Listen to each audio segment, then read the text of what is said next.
ધ્યાન આપીએ જે તમારું મસ્ત જે ક્વેશ્ચન છે જે આપણે આગળ હમણાં જોઈ ગયા હતા કે વિશિષ્ટ કિસ્સો તો નહીં પણ સોરી આપણે જે હમણાં કુલંબના નિયમ પછી જે સંપાતપણાનો નિયમ આપણે ભણ્યા છીએ તે સંપાતપણાના નિયમને રિલેટેડ તેને અનુલક્ષીને જો વાત કરીએ તો એક મસ્ત મજાનો જે કિસ્સો છે એ અહીંયા આપણી પાસે ધ્યાનમાં આવે છે જે મેં અહીંયા લખેલો છે તમે જોઈ શકો છો કે મેં આ 4 ઓપ્શન નથી હા દીકરાઓ આ તમારી પાસે 4 ઓપ્શન નથી એ મેં 4 જુદા જુદા કિસ્સાઓ લીધેલા છે જેમાંથી હું તમને એક કિસ્સો જે છે એ સોલ્વ કરાવી દઈશ બાકીના કિસ્સાઓ જે છે એ કિસ્સાઓ તમારે જાતે સોલ્વ કરવાના રહેશે સર આ તો ના ઇન્સાફી થાય આવું થોડું ચાલે તમે એક સોલ્વ કરાવો બાકીના અમે 3 જાતે કરીએ તો દીકરાઓ જેટલી તમે જાતે પ્રેક્ટિસ કરશો એટલું તમારા માટે જે છે એ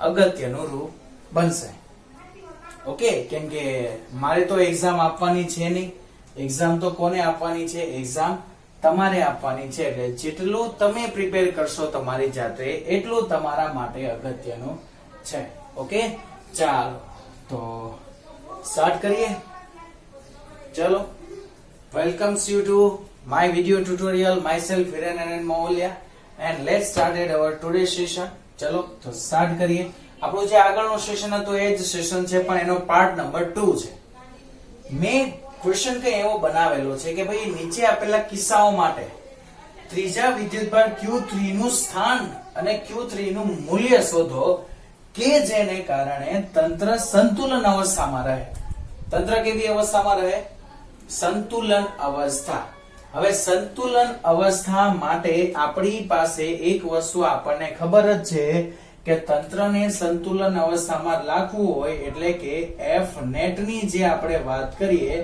કે તંત્ર પર લાગતું જે કુલ બળ છે એનો જવાબ શું આવવો જોઈએ 0 આ કોઈ પણ તંત્ર હોય તે કોઈ પણ તંત્ર માટે સંતુલન અવસ્થા માટેની આ એક કન્ડિશન છે એક શરત છે જે શરત તમારું જે તંત્ર છે એ ફોલો કરતું હોય અથવા તો એ શરત જે છે એ તંત્ર ને આધીન હોય ઓકે કોઈ તંત્ર આ શરતને આધીન કામ કરતું હોય તો જે તંત્ર છે એ પોતે સંતુલન સ્થિતિમાં જ રહે દાખલા તરીકે કોઈ મશીનરીની વાત કરીએ આપણે કે ભાઈ કોઈ મશીન છે તે મશીનમાં તો એ મશીન જ્યારે પોતે ચાલશે એટલે તેના જે બધા જ જે જુદા જુદા જે એના ઘટકો છે તે બધા જ ઘટકોનો શું થશે સાપેક્ષ વેગ મળશે એકબીજાની સાપેક્ષે પોતે ગતિ કરશે અને જે ગતિને કારણે તંત્ર જે છે એના પર શું લાગશે વિવિધ પ્રકારના બળો લાગશે છતાં પણ એ તંત્ર પોતે પોતાના સ્થાનથી મૂવ થતું નથી તંત્ર શું નથી થતું પોતે પોતાના સ્થાનથી મૂવ થતું નથી એટલા માટે જો આપણે વાત કરીએ તો એવું કહી શકીએ કે ભાઈ તંત્ર જે છે એ પોતે કઈ અવસ્થામાં છે તો કે તંત્ર જે છે તે પોતે સંતુલિત અવસ્થામાં છે એવું તમે ઈઝીલી બોલી શકો છો દીકરાઓ જ્યારે આ કન્ડિશન જે છે એ પ્રોબેબલ હોય ત્યારે એટલે કે આ કન્ડિશન જે છે તે અનુભવાતી હોય એ વખતની જસ્ટ ખાલી વાત કરવામાં આવેલી છે ઓકે ચાલો તો હવે જોઈએ કે ભાઈ શું થશે હવેના કોન્સેપ્ટમાં જોઈએ કે ભાઈ હવે શું થશે એના વિશેની વાત કરીએ તો હું પહેલો કોઈ પણ કોન્સેપ્ટ લઈ લઉં છું ચલો તો અહીંયા બે મેં કોન્સેપ્ટ છે એવા લીધેલા છે બેમાં બંને વિદ્યુતભારો પહેલામાં બંને ધન છે બીજામાં બંને ઋણ છે ત્રીજા અને ચોથા કોન્સેપ્ટમાં એક ધન છે એક ઋણ છે અને જે પહેલા ધન હતો તે પછીનામાં ઋણ છે અને પહેલા જે ઋણ હતો તે પછીનામાં ધન છે ઓકે તો આ રીતના જે છે એ આપણે 4 કોન્સેપ્ટ મેં જે છે એ બનાવેલા છે જો કે હવે આમાં વધારે કોન્સેપ્ટ ના બને કેમ કે જેટલી મેક્સિમમ કન્ડિશનો બનતી હતી એ બનાવી દીધી હવે આમાં બને તમે વિદ્યુતભારના મૂલ્યો જે છે એ મૂકીને ગણતરી કરો ત્યારે શું કરો વિદ્યુતભારના મૂલ્યને મૂકીને તમે ગણતરી કરો તો બને ચાલો તો આન્સર જે છે એ લખીએ જે ફર્સ્ટ કિસ્સો છે એના માટે ફરી પાછી આકૃતિ દોરું છું પ્લસ વિદ્યુતભાર છે Q બીજો કોઈ એક પ્લસ વિદ્યુતભાર છે 4Q ઓકે બંને વચ્ચેનું જે સેન્ટર ટુ સેન્ટર ડિસ્ટન્સ જે છે એની વાત કરીએ ધારી લઈએ કે ભાઈ સેન્ટર ટુ સેન્ટર એનું જે ડિસ્ટન્સ છે એ કેટલું છે D જેટલું છે હવે ત્રીજો વિદ્યુતભાર એ આ બંનેને જોડતી રેખા પર તમારે મૂકવાનો છે. તો એ બંનેને જોડતી રેખા એટલે કે આ ડાયરેક્શનમાં પણ આપણને કંઈક આગળ મળશે અને આ જે રેખા છે એ આપણી આ ડાયરેક્શનમાં પણ આગળ મળે. તો બસ આવી કન્ડિશનો માટે હવે તમારે ત્રીજો વિદ્યુત ભાર એવો કંઈ મૂકવાનો કે જે પોતે Q3 છે. હવે પોતે ધન છે, ઋણ છે, કેટલો છે, શું છે એ કંઈ આપણને ખબર નથી. હવે જો જ્યારે આપણને ખબર ના હોય ને ત્યારે એક વસ્તુ યાદ રાખી લેવાની કે ભાઈ એ જે વિદ્યુત ભાર છે ને એ વિદ્યુત ભારને આપણે શું કરી દેવાનું, તો એ જે વિદ્યુત ભાર છે એને ધન વિદ્યુત ભાર જ કહી દેવાનો. કેમ કે આપણે Q3 ની વાત કરીએ છીએ, જે આપણો પરીક્ષણ વિદ્યુત ભાર છે, જેના પર લાગતા બળોની ને એ બધાની કિંમતો આપણે મેળવી છે. હવે પરીક્ષણ વિદ્યુત ભારનું મૂલ્ય આપણે હંમેશા ધન જ રાખીશું. કેવું? ધન. એ આપણે આપણી ઈચ્છા પ્રમાણે આપણે ધારી લઈએ અને આપણે ધારી લીધું કે આપણે Q3 કેવો રાખીશું? ધન. તો હવે વિચાર એ આવે કે હું Q3 ને જે છે મૂકવો ક્યાં મારે?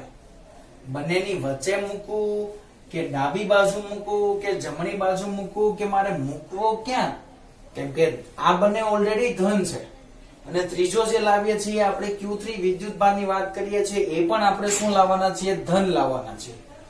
તો શું થશે? હવે મેઇન કોન્સેપ્ટ તો એ આવ્યો, મેઇન વાત તો આપણા મગજમાં એ આવી હવે કે સર આ કઈ રીતે સોલ્વ કરશું આપણે. તો એક કામ કરીએ, હું જે છે ને એ ધારી લઉં કે આ જે વિદ્યુત ભાર છે ને એને આપણે અત્યારે અહીંયા કે મૂકીએ છીએ, આ ધારી લઈએ છીએ આપણે. ઓકે, ચલો તો ત્રીજો કોઈ વિદ્યુત ભાર Q3 જે છે એ મેં કઈ અહીંયા કઈ મૂકેલો છે કે જે ધન વિદ્યુત ભાર Q3 અમુક ડિસ્ટન્સ પર છે. એ કેટલા ડિસ્ટન્સ પર છે એની આપણને કોઈ ખબર નથી. હવે વાત કરીએ સર આ ધન વિદ્યુત ભાર અને આ જે છે એ પણ કેવો હશે? ધન જ હશે. તો આ બંને વચ્ચે શું લાગશે? બળ લાગશે અને એ પણ કેવું? અપાકર્ષણ પ્રકારનું બળ લાગશે. તો સર પ્લસ Q વિદ્યુત ભારને કારણે જે અપાકર્ષણ પ્રકારનું બળ લાગશે એ આ દિશામાં લાગશે કઈ, જેને F પ્લસ વડે દર્શાવી દઈએ આપણે. ઓકે, F પ્લસ Q વડે Q3 વિદ્યુત ભાર પર લાગતું બળ. સેમ વસ્તુની વાત કરીએ સર 4Q અને Q3 બંને પાછા ધન જ છે એટલે બંનેમાં ફરી પાછું જે બળ લાગવાનું એ આ જ દિશામાં લાગવાનું. તો F4Q ની જે વેલ્યુ છે એ પણ ક્યાં આવે છે? તો સર F4Q જે છે એ પણ ડાબી બાજુની દિશામાં જ લાગે છે. તો બંને બળો જે છે એ બંને બળોની દિશા જુઓ. તો બંને બળોની દિશા આપણને કેવી મળે છે? એક સમાન દિશા. બંને બળોની દિશા આપણને કેવી મળે છે? એક સમાન દિશા આપણને મળે છે. હવે તમને અહીંયા એક વસ્તુ રકમમાં કહી દીધેલી છે, આ તમે કોઈ પણ જગ્યા પર દીકરાઓ રકમ વાંચશો, આવી કોઈ પણ રકમો હશે એમાં તમને કહી દીધેલું હશે તંત્ર સંતુલન અવસ્થામાં છે. જો તંત્ર સંતુલિત અવસ્થામાં હોય તો જ તમે ત્રીજા વિદ્યુતભારનું સ્થાન અને ત્રીજા વિદ્યુતભારનું મૂલ્ય નક્કી કરી શકો. એના વગર તમારે ત્રીજા વિદ્યુતભારનું સ્થાન અને મૂલ્ય નક્કી કરવું શક્ય નથી. ઓકે, એટલે કમ્પલસરી તમારે એ વસ્તુ જોવી પડશે કે તંત્ર જે છે એ કેવું છે? તો કે સંતુલન સ્થિતિમાં જ છે. હવે સંતુલન સ્થિતિમાં હોય તમે કયો વિદ્યુતભાર મૂકો છો? Q3 મૂકો છો. ઓકે, તો બળ જે લાગશે એ કયા વિદ્યુતભારો પર લાગશે? Q3 વિદ્યુતભારો પર. હવે તંત્ર સંતુલન સ્થિતિમાં છે તો Q3 વિદ્યુતભાર પર લાગતું જે કુલ બળ છે એ કેવું રહે? 0. ઓકે, ચાલો તો અહીંયા વાત કરીએ કે જો તંત્ર સંતુલિત અવસ્થામાં હોય, કેવી અવસ્થામાં હોય? સંતુલિત અવસ્થામાં હોય તો જે F નેટ છે એ શું મળશે આપણને? 0. ઓકે દીકરાઓ યાદ રાખજો, F નેટ ની જે વેલ્યુ છે, જે કુલ બળ છે કે જે કુલ બળ આપણને શાની વાત કરીએ છીએ? તો આ Q અને 4Q વિદ્યુતભાર જે છે તે બંને વચ્ચે લાગતું જે કુલ બળ છે તે બળ વિશેની વાત આપણે અહીંયા કરવાના છીએ. તો F નોટ ની વેલ્યુ મળે છે 0.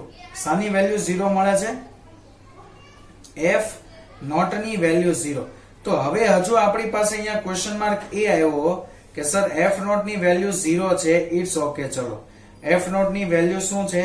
0 છે, વાંધો નહીં. ચલો F નોટ ની વેલ્યુ 0, પણ અહીંયા આપણે જોઈએ તો સર FQ અને F4Q બંને ક્યાં લાગે છે? તો કે FQ અને F4Q બંને એક જ જગ્યા પર લાગે, એટલે કે એક જ દિશામાં લાગે છે. કેવા લાગે છે? બંને એક જ દિશામાં લાગે છે. તો બંને એક જ દિશામાં લાગશે તો એના માટે શું કરશું? તો કે બંને એક જ દિશામાં લાગતા હોય તો વાંધો નહીં, ભલે એક દિશામાં લાગે, સંપાતપણાનો નિયમ ઉપયોગ કરો તો તમને +q વિદ્યુતભાર દ્વારા Q3 પર બળ લાગે છે. ચલો આને કહી દઈએ Q1 અને આને કહી દઈએ Q2. તો 1 દ્વારા 3 પર લાગતું જે બળ છે, જેને ચલો અહીંયા પણ આપણે નોટેશનો જે છે ને એ ચેન્જ કરી દઈએ. આ જે નોટેશનો છે એને ચેન્જ કરી દઈએ એટલે વ્યવસ્થિત આગળ જે આપણે સંપાતપણાની થિયરીમાં જે કોન્સેપ્ટ જોયો હતો ને એના જેવા કોન્સેપ્ટ તમને યાદ આવી છે. તો ત્રીજા પર લાગે છે પહેલા દ્વારા અને બીજા દ્વારા. તો F શું થશે કે ભાઈ F31 plus vector F32 is equal to 0. શું થઈ જશે કે ભાઈ F31 અને F32 ઇઝ ઇક્વલ ટુ શું થઈ જશે? 0 થઈ જશે. ઓકે, હવે આપણે વેક્ટર જે છે એને પણ અહીંયા દર્શાવવાની જરૂર જે છે એ રિલેટેડ હવે આપણે વાત કરીએ છીએ. ઓકે, તો શું છે કે ભાઈ આપણી પાસે અહીંયા તો કોઈ વેલ્યુ છે જ નહીં. ઓકે, અને આ Q3 વિદ્યુતભાર આપણે અહીંયા ધારી લીધેલો છે. હવે એનું અંતર તો મૂકવું પડશે ને કે ભાઈ એ અંતર કેટલું છે તે. તો એક કામ કરીએ, હવે જગ્યા ઘટશે, મારે આ 1 જે છે એને ઉપર લખવું પડશે.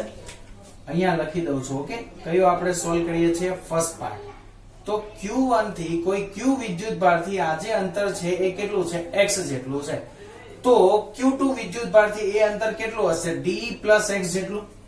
ઓકે, ચલો બંનેને જે છે એ હવે શું કરીએ ભાઈ? ઇક્વલ ટુ 0 મળે છે. આને સામે જવા દઈએ તો શું થશે કે ભાઈ સદિશ F31 is equal two minus સદિશ F32.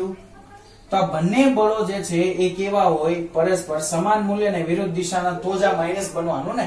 પણ આ જે છે એની કિંમત આપણે મેગ્નીટ્યુડ વાઇઝ વાત કરીએ તો મેગ્નીટ્યુડ જે છે એ બંને બળોના કેવા રહેશે? મેગ્નીટ્યુડ જે છે એટલે કે મૂલ્યો જે છે તે બંને બળોના રહેશે સમાન. જે આપણે ધારી લઈએ, આપણે શું ધારી લઈએ છીએ કે ભાઈ એક વસ્તુ આપણે ધારી લઈએ કે ભાઈ બંને બળોના જે મૂલ્યો છે એ કેવા રહેતા હશે?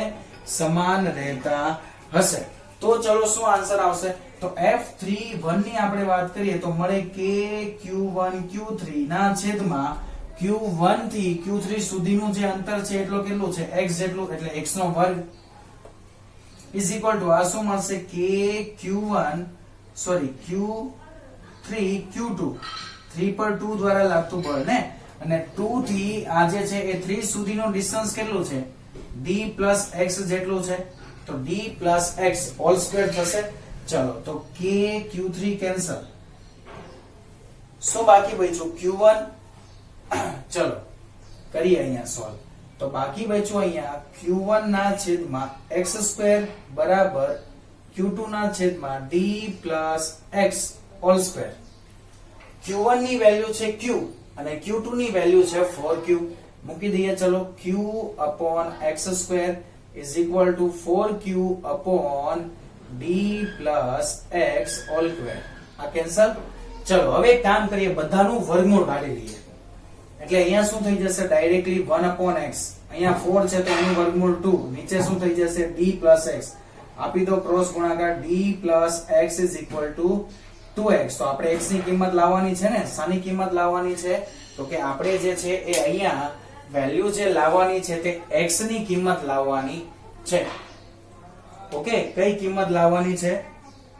ચલો તો અહીંયા જે છે એ આપણે વેલ્યુ લાવવાની છે તે x ની કિંમત લાવવાની છે.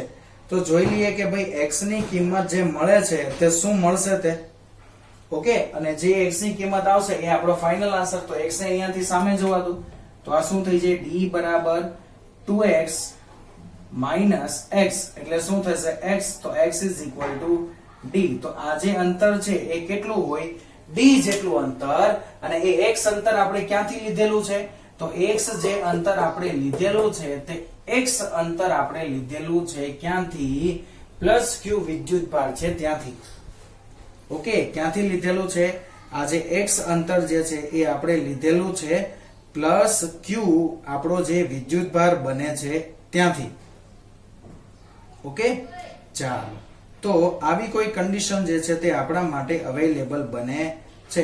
એમ તો વાત કરીએ ને તો હકીકતમાં દીકરાઓ હજુ આપણે જે છે એક મિસ્ટેક કરેલી છે. એ મિસ્ટેક કઈ કરેલી છે એની હું વાત કરું અહીંયા. તો અહીંયા જે આપણે આ ડાયરેક્ટ કિંમતો મૂકેલી છે ને અહીંયાથી એમાં ચેન્જીસ આવશે ને જે આપણા ફાઇનલ ચેન્જીસ જે આવશે ને એ કયા આવશે એ હવે કહું તમને. ચલો તો અહીંયા જે છે એક કામ કરીએ, વર્ગમૂળ પછી કાઢીએ. પહેલા d + x હોલ સ્ક્વેર થશે. આ d + x હોલ સ્ક્વેર આખાનો વર્ગ ઇઝ ઇક્વલ ટુ શું થશે 4x સ્ક્વેર. હવે બે બાજુ વર્ગમૂળ કાઢો તો આ શું થશે b + x બરાબર ±2x. કેમ સર ±2x?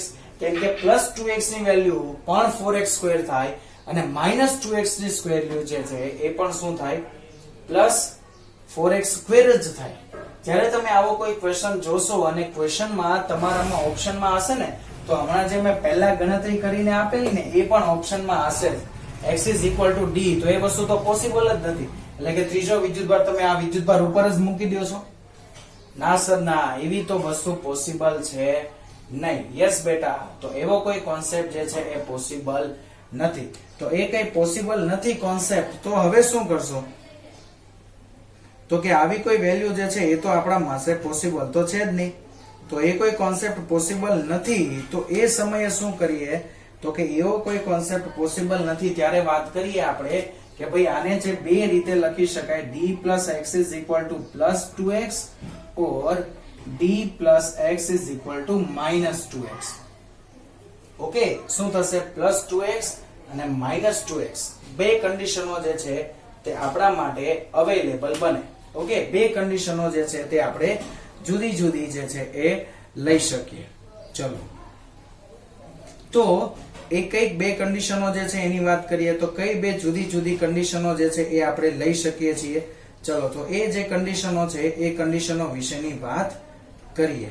ઓકે, અને જોઈ લઈએ કે ભાઈ આપણો શું આન્સર બને છે તે. ઓકે, ચલો તો હકીકત જે છે એ કોન્સેપ્ટની વાત કરીએ તો કોન્સેપ્ટમાં આપણે જે છે એ ઘણી બધી દીકરાઓ ભૂલો કરેલી છે. શું કરેલું છે? ઘણી બધી ભૂલો કરેલી છે. કેમ કે બધા જ વિદ્યુતભારો પર બળ જે છે આ ત્રીજા વિદ્યુતભાર પર આ દિશામાં લાગશે ત્યારે આ વિદ્યુતભાર તો બહુ બધા દૂરના અંતર પર હશે. ઓકે, શું હશે? બહુ બધા દૂરના અંતર પર હશે. જોઈએ, ચલો એ મિસ્ટેકો છે એ જ આપણે સુધારશું. તમારી મિસ્ટેકો ના થાય એ પણ ધ્યાન રાખીશું. x ને સામે જવા દો તો આ શું બની જાય? d = x. 2x માંથી x માઈનસ થશે એટલે d = x. એક તો આ કોન્સેપ્ટ આવ્યો. બીજો આવ્યો d = -3x and x = -d/3. શું આવ્યો? -d/3. આ વસ્તુ પોસિબલ નથી. આ વસ્તુ કેમ પોસિબલ નથી?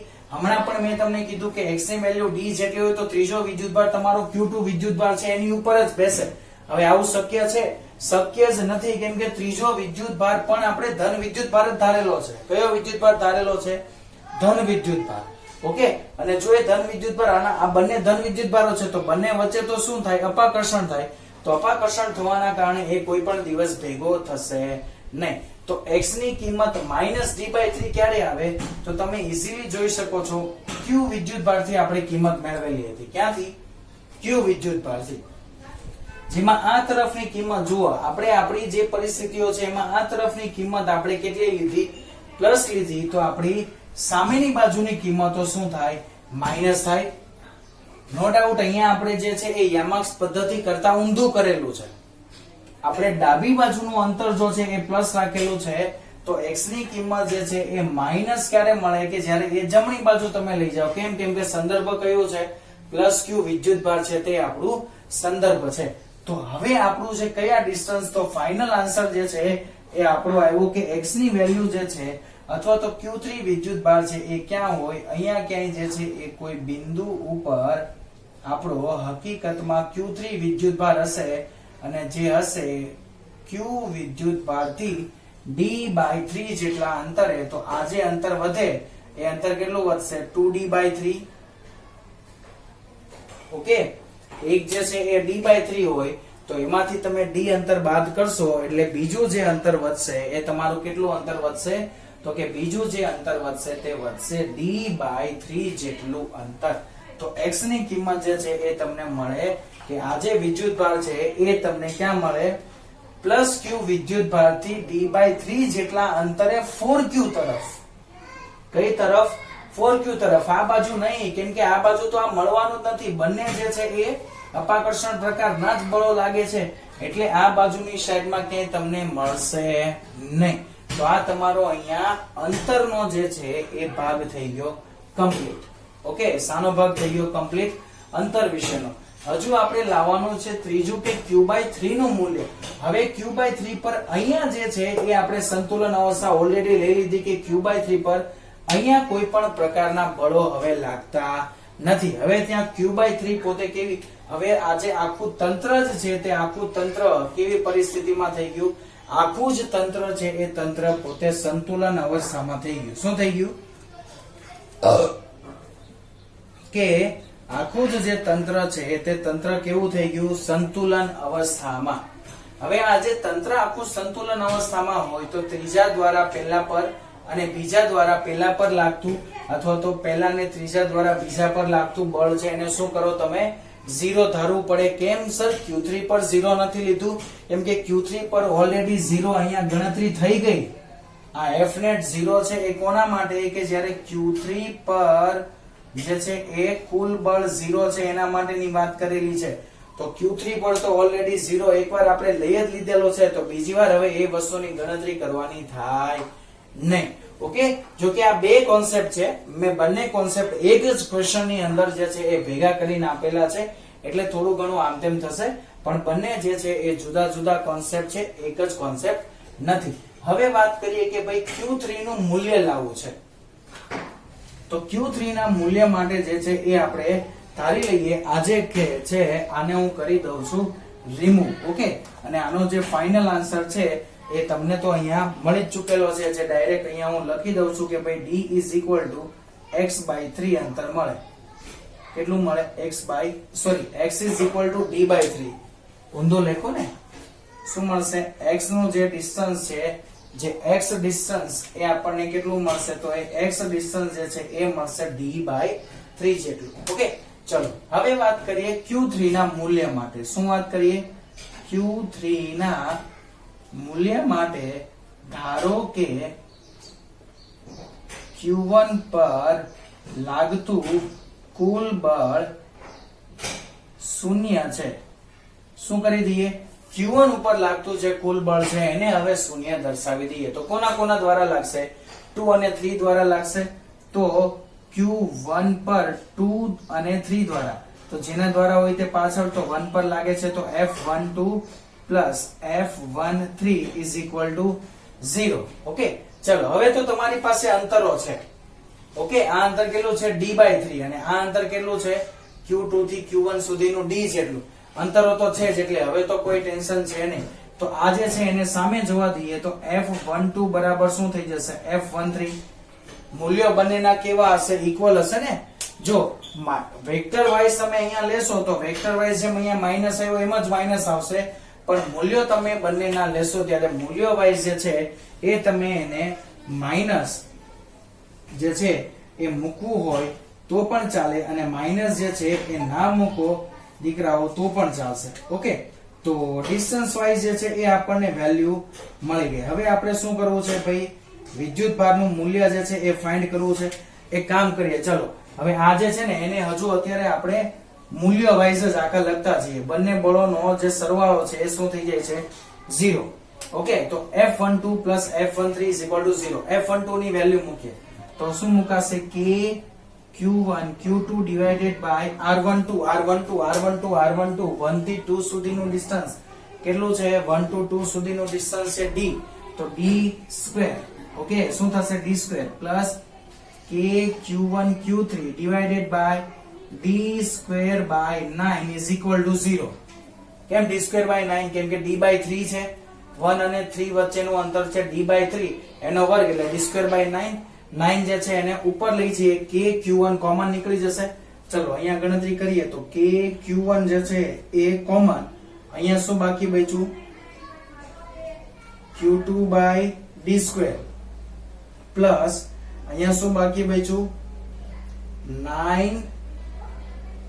9q3/d² = 0.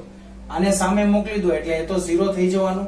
તો આ Q2 બાય ડી સ્ક્વેર બરાબર minus 9Q3 by D square થાય. ઓકે, તો તમારે શાની વેલ્યુ લાવવાની હતી? Q3 ની વેલ્યુ જે છે એ લાવવાની હતી. જોઈ લો તો હવે તમને અહીંયાથી જ ઈઝીલી ડાયરેક્ટ Q3 જે છે એની કિંમત દીકરાઓ ઈઝીલી જે છે એ આપણને મળી જાય એમ જ છે. ઓકે, આ જે Q3 છે એ Q3 ની વેલ્યુ તમને દીકરાઓ ડાયરેક્ટલી મળી જાય એમ છે. કઈ રીતે? ચલો તો Q2 અને Q3 ની વેલ્યુ મૂકો. Q2 ની વેલ્યુ કેટલી છે? 4Q. ચલો તો અહીંયા મૂકીએ ભાઈ. આ છે કેટલી? 4Q divided by D square. D square બંને બાજુથી શું થઈ જવાના? કેન્સલ થઈ જવાના. ડી સ્ક્વેર શું થઈ જવાના? બંને બાજુથી કેન્સલ. તો Q2 ની વેલ્યુ જે છે એ મળી આપણને Q2 બરાબર માઇનસ 9Q3.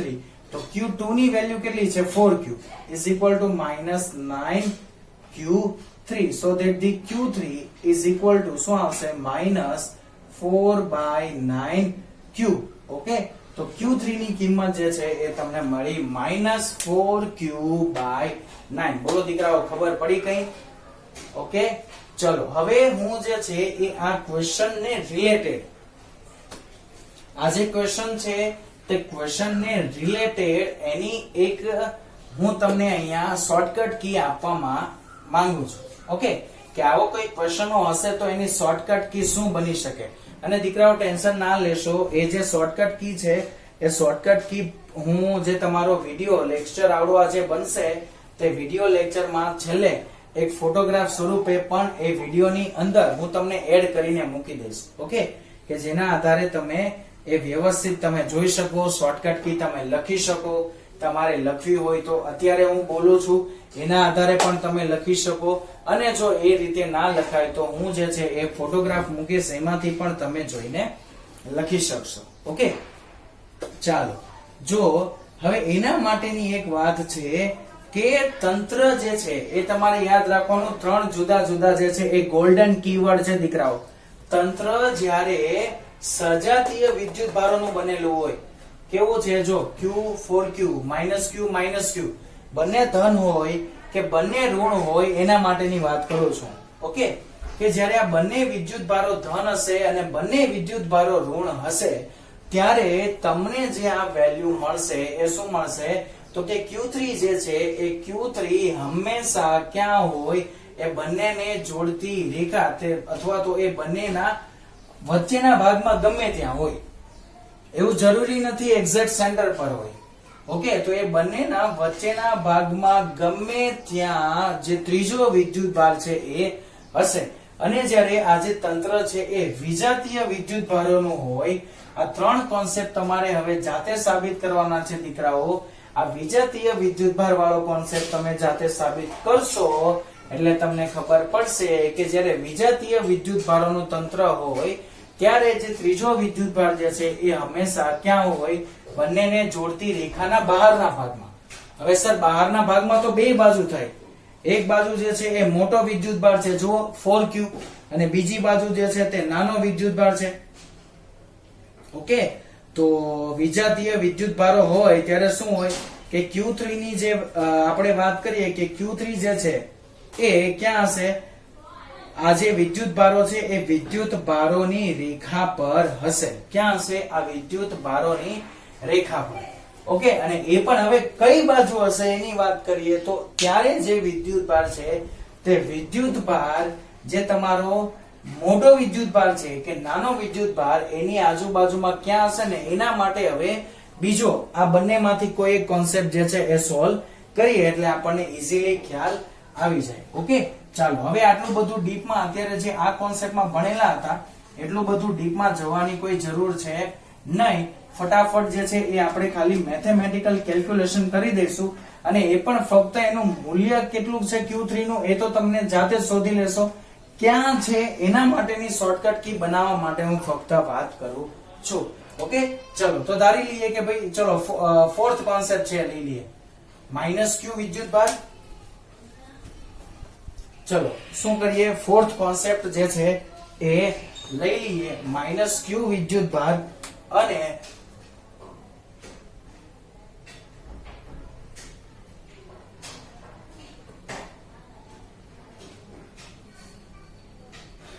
ચલો તો અહીંયા કોઈ જગ્યા પર આપણી પાસે કોઈ વિદ્યુતભાર છે જે છે Q1 બરાબર -Q અને અહીંયા કોઈ જગ્યા પર આપણી પાસે બીજો વિદ્યુતભાર છે જે છે Q2 બરાબર છે એક પ્લસ છે ને +4Q બંને વચ્ચેનું ડિસ્ટન્સ જે છે એ d જેટલું કંઈ છે ઓકે તો હવે ત્રીજો વિદ્યુતભાર ક્યાં હશે તો ત્રીજા વિદ્યુતભાર માટેની આપણે વાત કરીએ કે ધારો કે ત્રીજો કોઈ વિદ્યુતભાર મેં અહીંયા મૂકેલો છે કે જે આપણો પરીક્ષણ વિદ્યુતભાર છે જે છે Q3 અને એ છે કોઈ પ્લસ ઓકે કેવો છે ધન વિદ્યુતભાર છે તો આ બંને ધન છે તો આના કારણે Q2 દ્વારા Q1 પર લાગતું જે બળ છે એ કેવું હશે તો કે Q2 દ્વારા Q1 પર લાગતું બળ જે છે એ આ 3 પર 2 દ્વારા લાગતું બળ છે વિજાતીય પ્રકારનું એટલે આમ હશે અને આ માઈનસ છે અને આ ધન છે એટલે એને શું કરશે પોતાની તરફ ખેંચશે તો પહેલા દ્વારા જે છે એ ત્રીજા પર લાગતું બળ જે છે એ કેટલું હશે તો કે પહેલા દ્વારા ત્રીજા પર લાગતું બળ Q2 બરાબર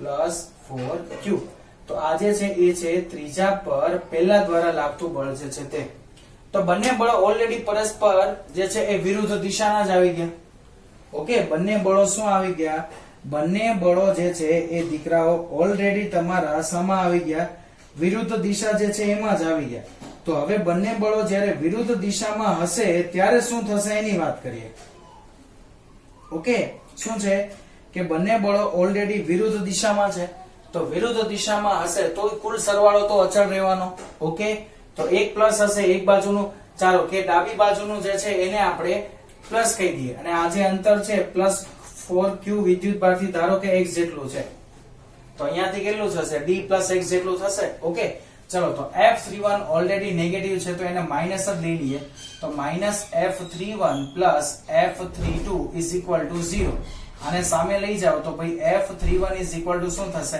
F32 તો KQ1Q3 / R13² = KQ2Q3 / R23² okay તો K કેન્સલ પછી Q3 કેન્સલ ચલો તો અહીંયા બાકી બચ્યું Q1 ના છેદમાં R123 નું ડિસ્ટન્સ કેટલું છે d + x હોલ સ્ક્વેર = અહીંયા કેટલું બાકી બચ્યું ખાલી Q2 ના છેદમાં આ જે ડિસ્ટન્સ છે કેટલું છે x એનો આખાનો વર્ગ Q1 Q2 ની કિંમતો મૂકી આ છે -Q / d + x whole square = અહીંયા જે છે એ કેટલું છે 4Q / x હોલ સ્ક્વેર કાઢીએ વર્ગમૂળ તો હવે એક ક્વેશ્ચન ફરી પાછો અહીંયા આટવાના કે સર વર્ગમૂળ આપણે કાઢવું હોય તો -Q નું વર્ગમૂળ ચલો આને કેન્સલ કરી દઈએ આ કેન્સલ થઈ ગયા એ ગયા Q ની વેલ્યુ છે શું થઈ ગઈ તો આને અહીંયા લઈ લઈએ ચલો કરીએ ચલો સોલ્વ તો આ શું થઈ ગયું ભાઈ x² અને એ પણ કેવું માઈનસ = અહીંયા શું આવી ગયું 4d + x હોલ સ્ક્વેર આવી કોઈ કિંમત છે હવે તો કે સર હવે તો અહીંયા તો માઈનસ આવ્યું હવે તો આપણે અટવાના કેમ કે માઈનસ એટલે ઇમેજિનરી નંબર થઈ ગયો ને માઈનસ એટલે કયો નંબર થઈ ગયો માઈનસ એટલે જે છે તો ઇમેજનરી નંબર થઈ ગયો હવે ઇમેજનરી નંબર જે છે એની વેલ્યુ આપણને કંઈ શોધતા આવડતી નથી કેમ કે ઇમેજનરી નંબર જે છે એની આપણે કોઈ વાત કરેલી જ નથી તો હવે શું કરશો આવો કોઈ કોન્સેપ્ટ આવશે તો કે હવે તો સર અટવાણા પૂરેપૂરા તો એક કામ કરીએ શું કામ કરીએ તો કે આ જે વેલ્યુ જે છે એ મૂકશું ચલો અહીંયા માઈનસ છે ઓકે શું વેલ્યુ છે માઈનસ છે હવે વિદ્યુત ભારોની વેલ્યુ જો છે એ plus or minus it's okay ચલો પ્લસ ઓર માઈનસ છે પણ મેગ્નીટ્યુડ વાઇઝ આપણે એને ફક્ત ગણતરીમાં લઈએ છીએ ઓકે સાના વાઇઝ મેગ્નીટ્યુડ વાઇઝ જ ઓકે તો મેગ્નીટ્યુડ વાઇઝ ફક્ત ને ફક્ત ગણતરીમાં લઈએ તો શું થશે એના રિલેટેડ હવે આપણે વાત કરીએ ઓકે તો મેગ્નીટ્યુડ વાઇઝ લઈ લઈએ તો -x² માટે તો સર પૂરેપૂરા જે છે એ આપણે અટવાઈ ગયેલા છીએ કે ભાઈ -x² ની વેલ્યુ આવે તો -x² માટે આપણે શું કરવું કેમ કે -x² માટે આપણી પાસે કોઈ કિંમત અવેલેબલ નથી દીકરાઓ ઓકે -x² માટેની કોઈ પણ વેલ્યુ આપણી પાસે અવેલેબલ નથી અને એ આપણે વાત પણ નથી કરેલી તો શું કરવું તો એક કામ કરીએ, આ જે માઇનસ વાળા પદ છે ને એને એક બાજુ રાખીએ અને એને 0 ના ટર્મ્સમાં લખીએ.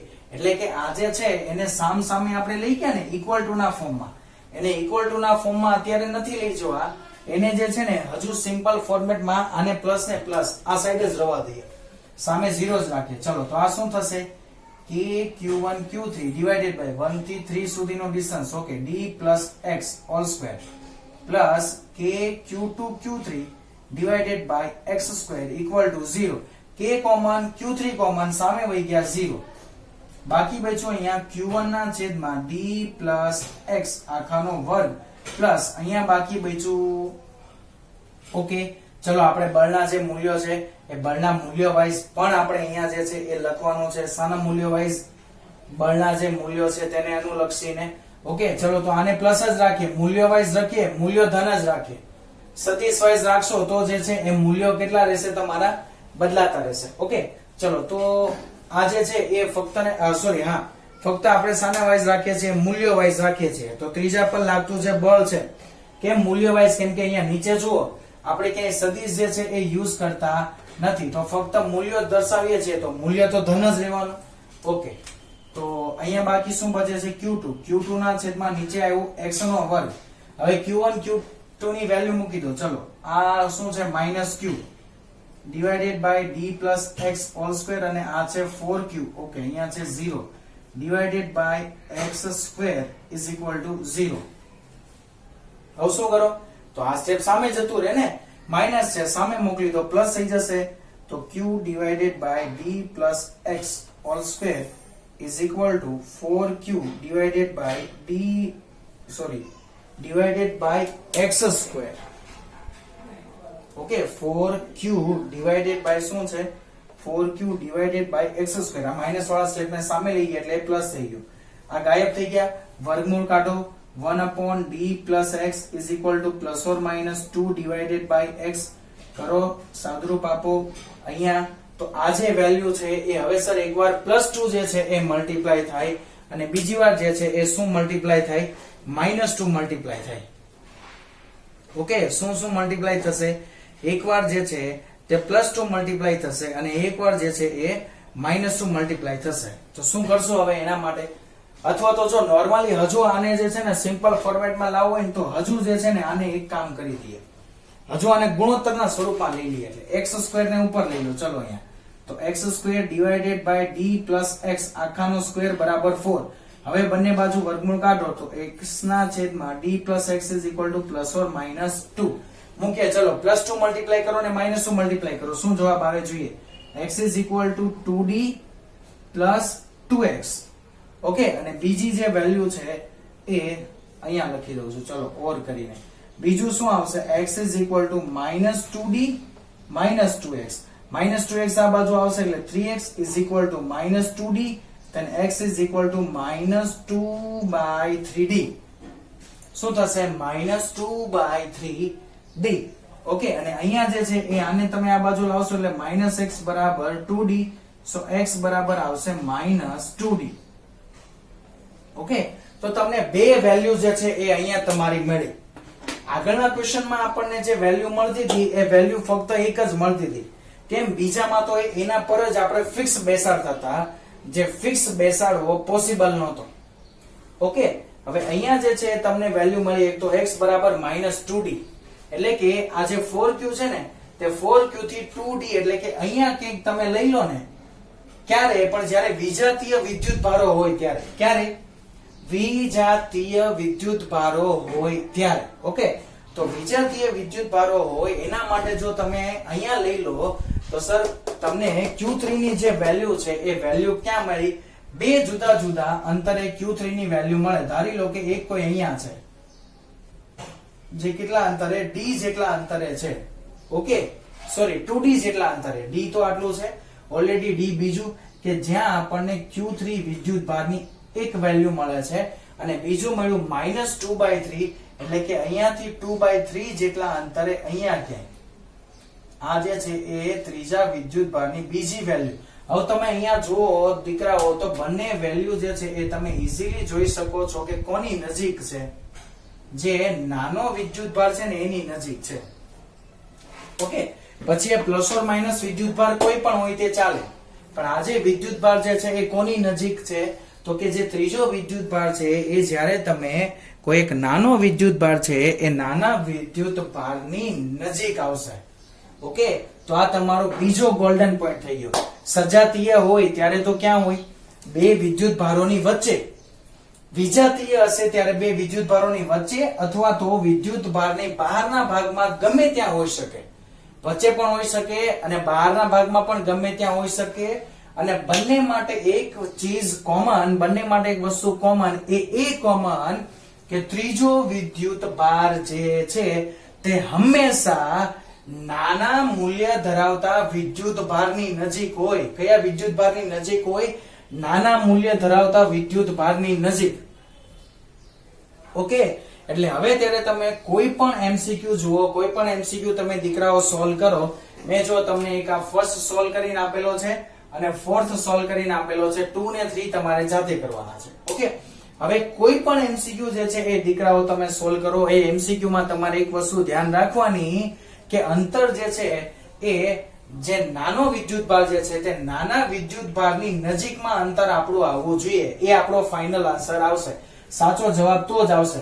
જો તમારું એ અંતર જે છે એ મોટા વિદ્યુતભાર બાજુ આવ્યું તો તમે ખોટા છો. તમે કોઈને કોઈ જગ્યાએ મિસ્ટેક કરેલી છે, કોઈક ને કોઈક જગ્યાએ તમે ભૂલ કરેલી છે. તો એ વસ્તુનું ધ્યાન રાખજો. ઓકે, તો આ એક સેશનમાં આ એક સમ જે છે એ ઓકે છે. જો કે એમ તો બે સમ છે, આપણે જુદી જુદી પરિસ્થિતિઓ જોઈએ. ઓકે દીકરાઓ, સો ધ્યાન રાખજો. બાકીનું આપણે નેક્સ્ટ સેશન પર જઈશું ત્યારે જોઈ લેશું. તો બાય બાય દીકરાઓ, take care, C you soon, stay healthy, stay happy and always keep smiling bacha party. Bye bye, see you soon.